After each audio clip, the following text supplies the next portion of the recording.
Olá, queridos ouvintes da Rádio Divulgar.net. Está começando o programa Jesus por Emmanuel. Estamos estudando o livro Pão Nosso, psicografia de Francisco Cândido Xavier, pelo Espírito Emmanuel. Hoje vamos estudar o capítulo 71, com o tema Sacudir o Pó. Eu sou Ana Paula Souza e farei o estudo com você. Sacudir o pó.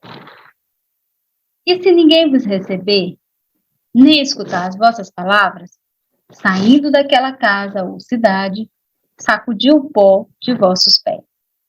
Mateus, capítulo 10, versículo 14.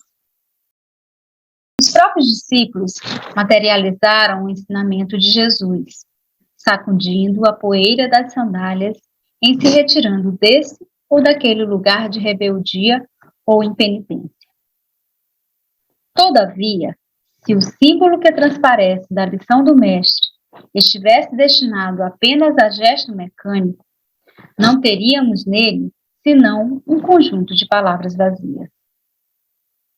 O ensinamento, porém, é mais profundo.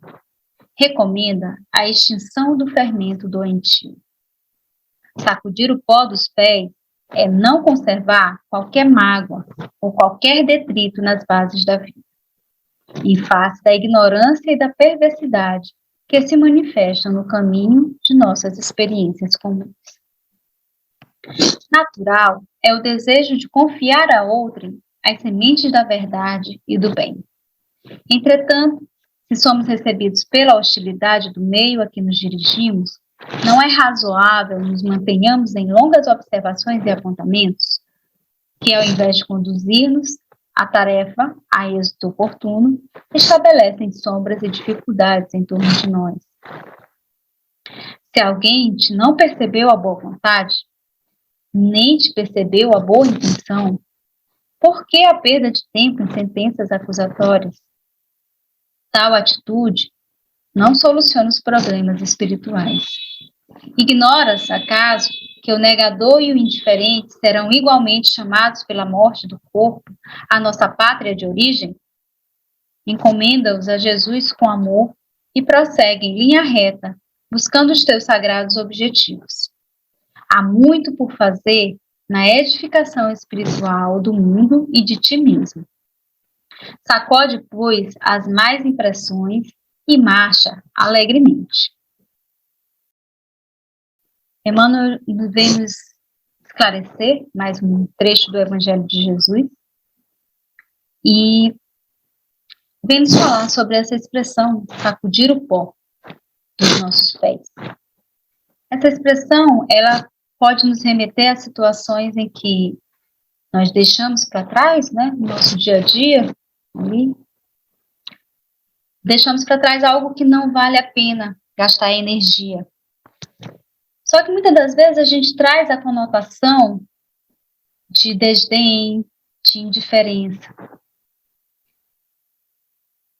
Pela má interpretação, né, do Evangelho, muitas atrocidades foram conduzidas no passado, onde as palavras de Jesus foram mal compreendidas ou utilizadas de forma errada.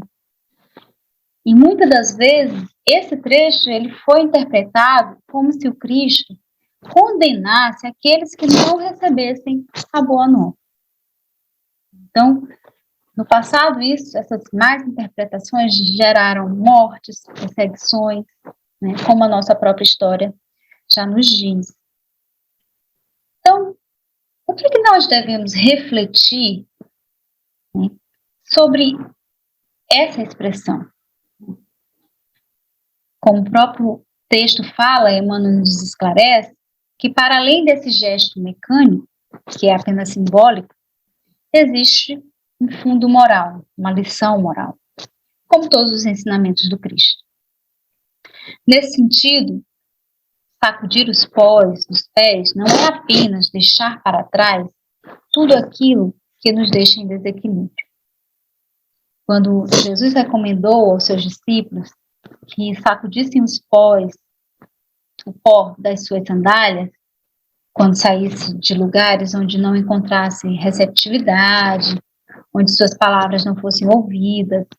Ele não se referia ao endurecimento no trato com as pessoas. Não significava que os discípulos deixassem de falar e de tratar bem aquelas pessoas pelo fato delas não quererem ouvir. Então, nos diz que não é para sermos indiferentes com aquelas pessoas que não pensam como nós. Então, sacudir o pó também é aceitar as diversas opiniões. É perceber que cada um possui a sua percepção, existe muita diversidade em torno disso, porque há muitas possibilidades. Então, cada um de nós possui essas opiniões, essas percepções, em conformidade com a nossa evolução espiritual. Então, todos nós temos nosso time, né? Aquele tempo propício para o crescimento íntimo. Então, muitas das vezes, acontecia dos discípulos falarem para pessoas que ainda não estavam amadurecidos espiritualmente e que para eles ainda não fazia sentido os ensinamentos do Cristo. Mas em momento algum, o Cristo diz que é para tratar com indiferença as pessoas. Então, quando Emmanuel vem nos esclarecer que não devemos cultivar o fermento doentio, né, refere-se a não conservar mágoas ou quaisquer sentimentos que nos agridam, que agridam a nossa essência. São aquelas situaçõezinhas ali do dia a dia onde nos deparamos com ignorância, muitas das vezes com perversidade, e que nós ficamos sempre recordando, retroalimentando aquela mágoa, né, aquela situação. E todas as vezes que a gente fica ali naquele círculo vicioso, alimentando o que aconteceu, nós acabamos estagnando, né? E nós não conseguimos seguir em frente. Então, quando nos referimos a deixar para trás, é seguir em frente. Deixar o que aconteceu para trás, né, e seguir em frente. Não remoendo essa mágoa, não cultivando esse fermento doentio, como nos diz Emmanuel. Um exemplo bem comum em nós que seguimos a doutrina espírita é que quando nós não nascemos em berços espíritas e começamos a ter acesso às informações, a estudar, a ter toda essa riqueza espiritual nas nossas mãos, a gente começa a compreender os ensinamentos do Cristo à luz da doutrina espírita. Então, a nossa mente, ela se abre para um mundo novo, onde as coisas, elas começam a fazer sentido. E para a gente, né, assim como nos faz bem ter essa compreensão, é natural que a gente queira divulgar, que a gente queira que os outros também percebam o que nós estamos percebendo. Então, a gente compartilha. Principalmente quando existem situações onde vemos um amigo, um parente que está sofrendo. É algo natural que a gente se cerque de todo o conhecimento que a gente vai adquirindo e que a gente tente consolar essas pessoas através desses ensinamentos. Que assim como nos consolaram um dia, pode consolar também outras pessoas. No entanto, nós devemos ter o cuidado, né, e estarmos preparados para também não sermos aceitos. Nem sempre, quando nós vamos falar sobre a doutrina ou mesmo sobre os ensinamentos de Jesus, nós somos aceitos. Então, muitas das vezes, existe um ambiente hostil, né, que pode nos deixar magoado diante da incompreensão. Afinal de contas, nós estamos querendo ajudar. Né? E aí, quando a gente estuda os ensinamentos do Cristo, a doutrina espírita, nós começamos a compreender, né, que o outro também tem o seu tempo. O outro também vai ter o seu momento que ele vai despertar. E se ele ainda não aceitou, se ele ainda não quer, não cabe a nós violar a consciência de ninguém. Então, quando a gente começa a estudar, a gente tem essa percepção da natureza de cada um, do tempo de cada um. E ao invés de ficar gastando energia, recordando essas situações de ingratidão, nós seguiríamos em frente, sem deixar de lado a nossa essência, que aí é a questão da indiferença, de não ser indiferente. Ou seja, se aquela pessoa sentir necessidade de vir conversar conosco novamente, ou se ela precisar de ajuda, nós estaremos ali, sempre a postos, para ajudar. Essa é a diferença. Nós deixamos para trás a situação, mas se um dia a pessoa quiser a nossa ajuda, nós vamos ajudar. Porque o Evangelho ele nos fala isso. Nós não devemos impor aos outros o constrangimento de convencê-los à nossa realidade, como se fôssemos detentores das verdades absolutas, que nós não somos. Há muitas situações onde, inclusive, nós extrapolamos os nossos limites e as nossas funções, com a intenção de aconselhar algo e ajudar alguém. Então, muitas das vezes sentimos a necessidade de corrigir opiniões. Não é bem assim. Indicar caminhos. Quem nunca? Seja dentro de casa, né, com os nossos mais próximos, seja com os amigos. Podemos fazer isso desde que tenhamos o cuidado e a percepção de que orientar é uma coisa, impor é outra, já é abuso.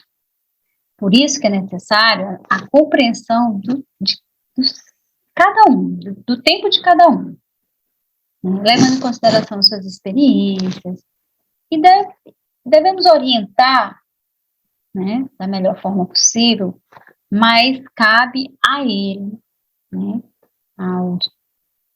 a quem está recebendo a mensagem, fazer suas escolhas. Todos nós temos o livre-arbítrio, né? Suas escolhas, vivenciá-las, crescer se for uma escolha incorreta, né? Lembrando que sempre existem as responsabilidades. Então, os ensinamentos de Jesus, eles não devem ser impostos. Eles devem ser leves. E a pessoa que ouve, ela deve aceitá-los com espontaneidade. No fundo do coração, né? De forma natural. Então, se ainda nós não somos compreendidos, ou se alguém ainda não percebeu a nossa intenção de querer ajudar, nós não devemos perder tempo remoendo as causas ou julgando mesmo o próximo. E aí a gente remete desde o início, o princípio do cristianismo, né? Quantos já lutaram para a implantação do evangelho, quantos já morreram, né? E encontraram obstáculos, recusas, inclusive o próprio Cristo. Portanto, nós devemos compreender e nos preparar para as adversidades do caminho, que vão surgir na divulgação do Evangelho de Jesus. Porque nem todos vão aceitar. Muitas das pessoas vão dizer que nós somos, inclusive, fanáticos pelo simples fato de falar de Jesus. Então, nós não devemos esquecer, principalmente, que o nosso exemplo é a maior divulgação. Então, a gente não deve esquecer que o trabalho individual, a luta individual, que não é fácil, que assim como a divulgação do Evangelho não é coroada de flores, né? Tem os seus espinhos, tem os seus percalços do caminho. Dentro de nós também encontramos esses espinhos e percalços.